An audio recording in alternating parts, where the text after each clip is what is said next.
Since the dawn of civilization, humanity has sought an escape, a passage beyond the burdens of the mind, a way to momentarily sever the chains of thought, sorrow, and self-awareness. Among the many gateways discovered, one has remained constant across cultures, ages, and empires.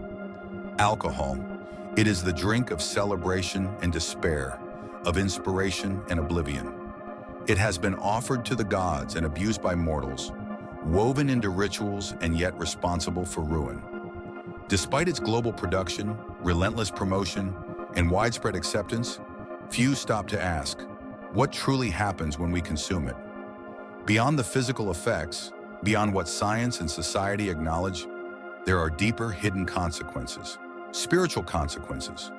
What does alcohol do to the soul, to the subtle energy that connects us to higher planes? What did the ancient traditions, spiritual masters, and esoteric teachings warn us about?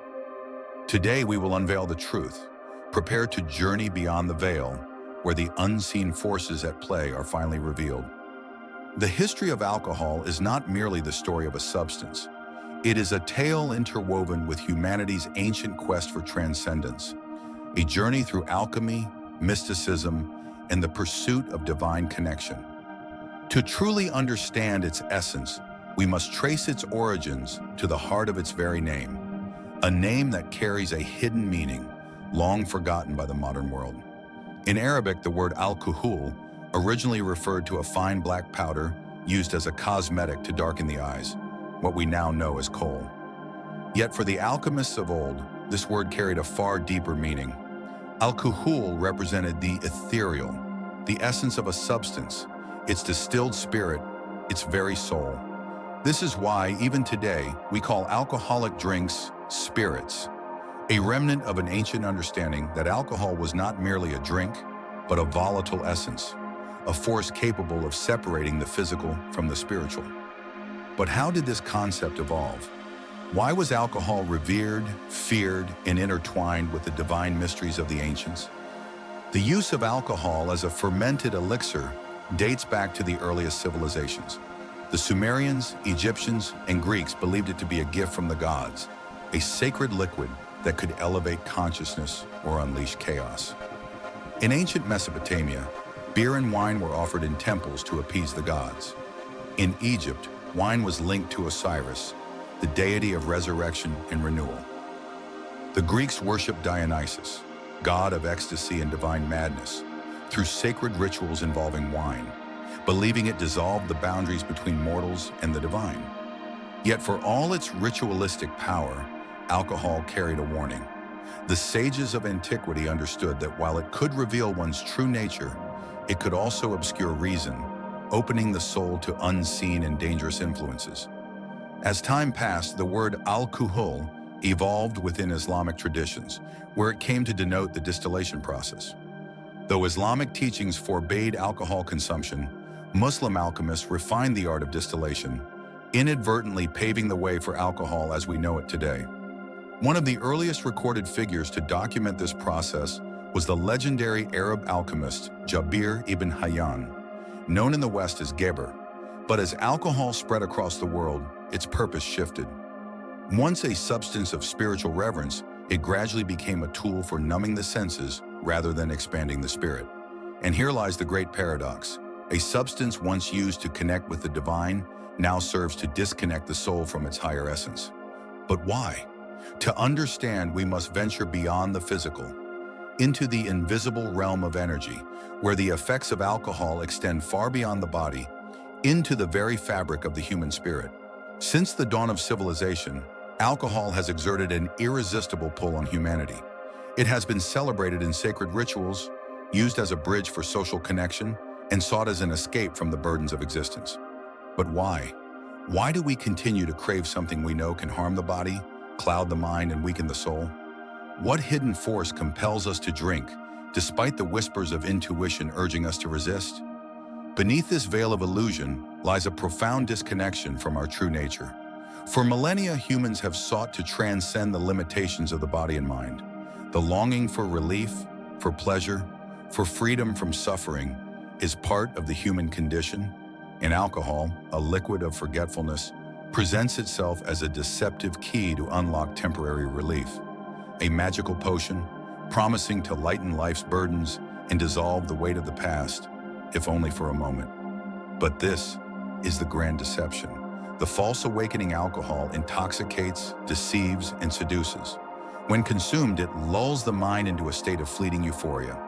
Anxiety fades, fears dissolve, insecurity vanishes.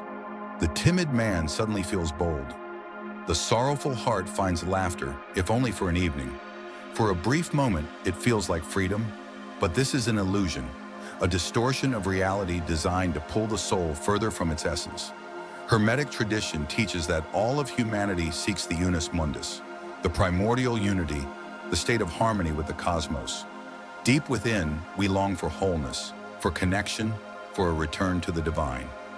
Yet instead of looking inward, we seek fulfillment outside of ourselves. We chase the ephemeral, hoping that physical indulgence can fill the void within. But alcohol does not offer unity. It offers only a false link to wholeness, a connection that breaks as quickly as it forms, leaving us emptier than before. What we truly seek is not found in a bottle, nor in the fleeting escape of intoxication. It is already within us, buried beneath the distractions of the material world. Ancient wisdom and the path to true freedom. The sages of old understood this deception. Plato, in the Republic, described the soul's ascent, a process of liberation from illusion, of awakening to truth beyond the physical world. Lao Tzu in the Tao Te Ching spoke of inner peace as a state of alignment with the Tao, a harmony achieved not through indulgence or excess, but through balance and stillness. Yet modern minds have forgotten this wisdom. Alcohol feeds a cycle of dependence, not merely in the body, but in the psyche. Many do not drink for the taste, nor for mere pleasure, but as a means to escape themselves. It soothes the anxious. It quiets the restless mind. It numbs the pain. And yet, like a shadow cast by fire, the relief is an illusion. The suffering remains, only buried beneath layers of intoxication, waiting to resurface. This is why the cycle never ends. The escape is temporary, and when the effects wear off, the emptiness returns. And so, we drink again. The great paradox is this: true freedom is not found in indulgence nor in denial, but in reconnection with the soul. The real question is not whether you should drink or abstain. The question is, what makes you want to escape reality in the first place? What truths are you running from? And what awaits you on the other side of illusion when the veil is finally lifted? Throughout history, spiritual masters, mystics, and sages have spoken of the hidden consequences of alcohol, not merely as a substance of the material world, but as a force that influences the soul's journey. Their words were not rigid moral dictates, but whispers of warning, spoken out of love and wisdom, meant to protect humanity's sacred connection to the divine. In Vedic traditions, alcohol is regarded as a substance that diminishes sattva, the quality of purity and harmony. The Bhagavad Gita teaches that a balanced mind is essential for reaching higher planes of consciousness. Anything that disrupts this equilibrium is an obstacle on the spiritual path. According to these teachings, consuming alcohol fuels the qualities of rajas, restless passion, and tamas, darkness and ignorance, unbalancing the soul and weakening the practitioner's ability to meditate, reflect, and connect with the divine. The Buddha, in his teachings on the Noble Eightfold Path, explicitly warned against intoxicating substances. To him, anything that clouds the mind is a direct hindrance to spiritual awakening, for it severs the connection to truth and obscures the path to nirvana. In many Buddhist traditions, alcohol is entirely avoided, as it distorts reality and lowers the vibration of those who seek clarity, wisdom, and enlightenment. It is no coincidence that Shila, the ethical code of conduct in Buddhism, demands a life of discipline, where one does not dull the mind, but instead sharpens it like a blade. In Hermetic and alchemical traditions, alcohol was viewed with great ambivalence. On one hand, it was a powerful agent, capable of extracting essences, transforming raw materials, and purifying the elements. But like fire, it was a dangerous tool, one that could either illuminate the path to wisdom or consume the soul in chaos. Alchemists warn that reckless indulgence in alcohol weakens the energy body, creating fractures in one's spiritual armor. These energetic wounds allow external influences, lower vibrational entities, to attach themselves, feeding on the energy of intoxication. This mirrors the belief in many esoteric traditions that alcohol, when abused, does not just impair the body, but also lowers the soul's defenses, making one vulnerable to unseen forces. Perhaps one of the most poetic expressions of alcohol's spiritual paradox comes from Sufi traditions. The great mystical poet Rumi often spoke of wine, but not in the earthly sense. He referred to the wine of divine love, an intoxication of the spirit that elevates the soul to God's presence. However, he also warned against literal wine, stating that those who seek ecstasy in the cup instead of in the divine are merely chasing shadows, never touching the true light. For the Sufis, true intoxication does not come from earthly substances. It is found in the rapture of union with the divine. In Christianity, alcohol holds a dual role. Wine is central to the Eucharist, symbolizing the blood of Christ, the sacrament of the new covenant. But at the same time, early Christian mystics and saints warned against the dangers of excess and indulgence. Saint Augustine wrote that drunkenness is a form of self-destruction, a state where the soul loses its connection to divine grace. Monastic traditions upheld sobriety as a means of maintaining purity, a way to keep the mind clear for prayer, contemplation, and communion with God. Even today, among the most spiritually disciplined sects, alcohol is seen as a distraction, something that pulls the soul away from inner stillness and divine wisdom. In shamanism, alcohol is believed to weaken the light body, the energetic shield that protects an individual's spirit from external influences. Many shamans teach that alcohol creates a gateway, allowing lower vibrational entities to attach themselves to those who consume it excessively. In tribal traditions, alcohol was either used ceremonially, under strict guidance and spiritual protection, or it was completely forbidden, as it was understood that those who drank without spiritual intention would become susceptible to parasitic energies. All these mystical traditions point to a shared truth. Alcohol, when used recklessly, severs our connection to the divine axis, the axis mundi, that invisible thread aligning us with the cosmos. When this alignment is broken, we lose our ability to access intuition, clarity, and higher consciousness. We become trapped in the lower realms, chained to the illusions of the material world. After exploring the origins of alcohol, its impact on the energy body, the veil of illusion it creates, and the spiritual warnings passed down through the ages, we now arrive at the most crucial question. How do we break free? How can we transcend dependence, whether physical, emotional, or spiritual, and step into a new reality, a life of clarity and connection, without the need for external crutches? Liberation begins with awareness. When we truly understand the effects of alcohol on our body, mind, and spirit, something within us awakens. This awareness is the first spark of transformation, the moment when the chains of automatic behavior begin to break. Alcohol, like all forms of escapism, provides temporary relief, but never addresses the root cause. It is a mask, one that eventually must fall, revealing once again the unresolved wounds beneath. Spiritual practices provide the key to this transformation. Meditation. Stillness reveals the truths we have long avoided. Yoga, a bridge between the physical and the divine, restoring inner harmony. Prayer, a dialogue with the higher self, opening the heart to divine guidance. Conscious breathing, the rhythm of life itself, cleansing the mind and spirit. It is then that we realize the peace we sought externally has always been within us, waiting for us to return home. Many spiritual traditions offer specific methods for breaking free from addiction. In Buddhism, mindfulness teaches us to observe our impulses without acting on them. Instead of reacting automatically, we learn to witness, breathe, and make conscious choices. In Christianity, divine grace reminds us that we do not walk this path alone. Ask, and it shall be given to you. Support is always available for those who seek it with sincerity. Reconnecting with nature is also essential.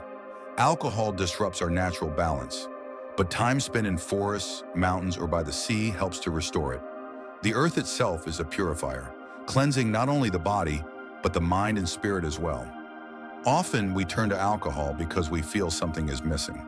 We drink to escape what we perceive as an unsatisfying reality. But what if we changed our perspective?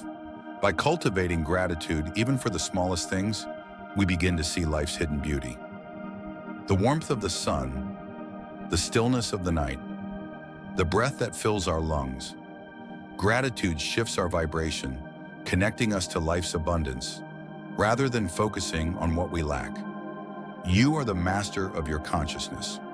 The world has taught us to believe we are slaves to our impulses, but the truth is far greater. You are the master of your own consciousness.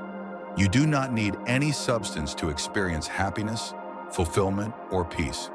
Your spirit is already complete. Breaking free from alcohol does not have to be a solitary journey. Surrounding yourself with like-minded souls, people who share a vision of clarity, purpose, and self-discovery, can be transformative. Whether it be spiritual groups, meditation circles, conscious friendships, support is a pillar of transformation. Together we rise. Many people carry shame or guilt over their past choices. But as Rumi once said, the wound is the place where the light enters you. Our imperfections are not failures. They are part of the journey, lessons that shape us, refine us, and lead us back to truth. Forgiveness, especially self-forgiveness, is the final key. Let go of the past. The path before you is clear. Breaking free from the cycle of alcohol is not merely about quitting a substance. It is about embracing an entirely new way of being, a way that is free, conscious, and aligned with your true nature. Imagine a tree reborn in spring. Even after the barren cold of winter, it awakens, its branches stretching toward the sky, bursting into life once more. So too is the soul when freed from illusion. It is a rebirth, an opportunity to blossom again, stronger, more aware, and deeply connected to the divine essence within. Alcohol may have cast a shadow on your path, but shadows only exist because there is light. The light has never left you. The question remains, are you ready to step into it?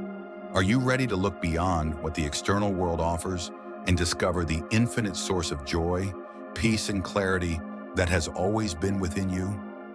A look at how alcohol has been promoted, normalized, and embedded into human civilization by governments, corporations, and ruling classes. Has alcohol been used as a tool to keep people disconnected from their true power?